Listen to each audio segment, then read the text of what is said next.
L-ewwel tilqim bil-vaċin kontra l-COVID-19 u l-booster enuna biex stajna niralaxxaw ċertu miżuri marbuta mal-imxija. Dan kien il-messaġġ li għadda d-Deputat Prim Ministru Chris Fearn f'kollegament telefoniku waqt il-programm Temi ippreżentat minn Nigel Vella fuq One Radio. Il-Ministru għas-Saħħa tkellem l-għada li fil-Parlament ħabbar rilax ta' miżuri fosthom it-tneħħija tal-obbligu taċ-ċertifikat tal-vaċin biex tidħol fi stabbilimenti differenti fosthom ir-ristoranti mis-7 ta' Frar li ġej. Chris Fearn saħaq li issa li n-numru ta' infezzjonijiet naqas u anki s-sitwazzjoni fl-isptarijiet fosthom fit-taqsima l-kura intensiva baqgħet waħda stabbli, is-sitwazzjoni tjiebet u għalhekk l-awtoritajiet kienu f'pożizzjoni li jnaqsu l-miżuri marbuta mal-imxija. Nistgħu naqsu l-miżuri għax kellna daqstant konkurrenza tajba għall-booster.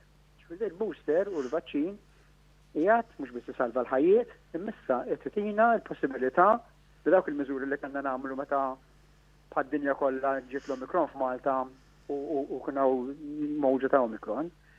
Illum, grazzi għal dawk il-miżuri, imma grazzi għal aktar minn hekk kemm għandna nies li ħadu l-booster, nistgħu bil-mod il-mod nerġgħu nibdew innaqsu l-miżuri. Chris Fearn qal il-booster jibqa' importanti biex il-popolazzjoni tibqa' protetta mill-coronavirus. Saħaq li r-relax ta' miżuri mhux se jkun wieħed f'daqqa.